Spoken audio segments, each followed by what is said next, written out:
Good morning, my dear students, principles of management class, and today we shall start up with the second chapter of principles of management. It is the 11th session for you, and the second chapter is planning and decision making. So today's class we are going to cover planning and definition of planning.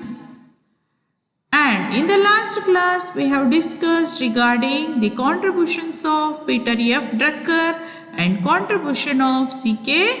Prahalad.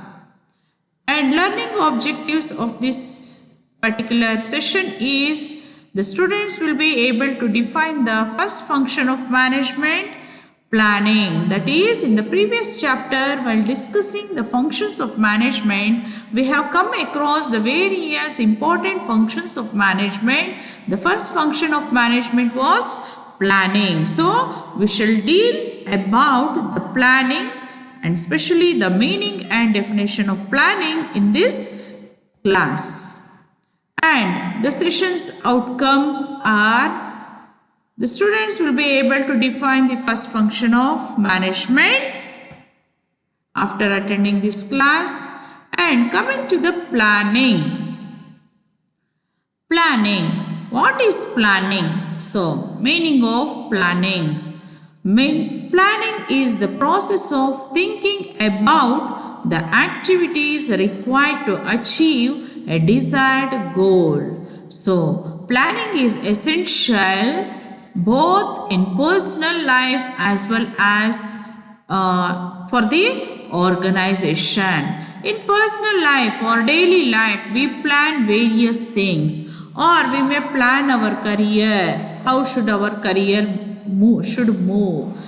Likewise, the students may plan. Today I am first year BBA. So what I have to do? How I have to study the first year subject so that I can achieve my goal or desire of attaining the highest marks in the subjects. So that's how you plan in your personal life. In the same way, planning is done in the organizations as well. So in the organization also, the planning is the process of thinking about the activities required to be achieved in a desired way. It is the first and foremost activity to achieve desired result. So we have also studied in the functions, planning is the first and foremost function of management. So planning need to be done initially or at the first instance. It involves the creation and maintenance of a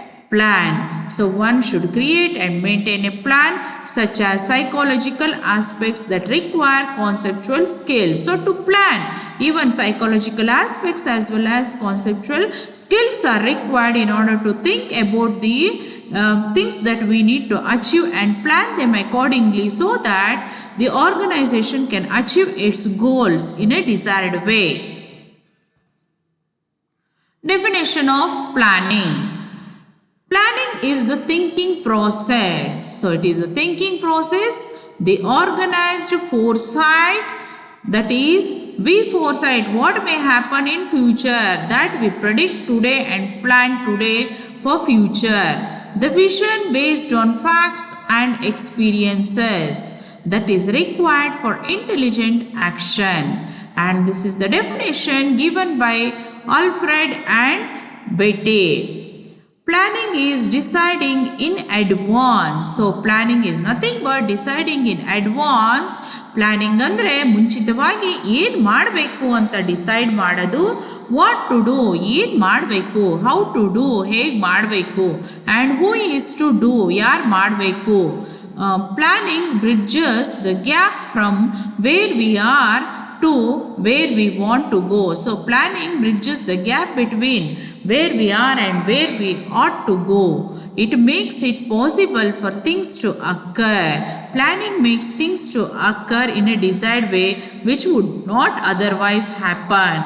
If planning is not there, the things could not have been turned in the desired way. So that's what the definition says, which is given by Kunj and O'Donnell.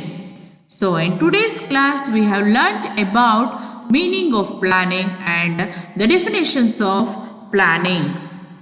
And here about meaning and planning we have multiple choice questions. The first multiple choice question is, identify the best definition of planning.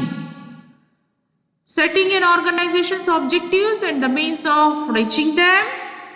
B. Devising ways of achieving the objectives of an organization. The core activity planners and planning departments. And D. An integrated process in which plans are formulated, carried out and controlled. The answer is A. Setting an organization's objectives and the means of achieving them. Second MCQ. What is the planning horizon? The options are option A, the distance ahead for the forecast on which plans are made. Option B, the maximum time for which managers can make plans.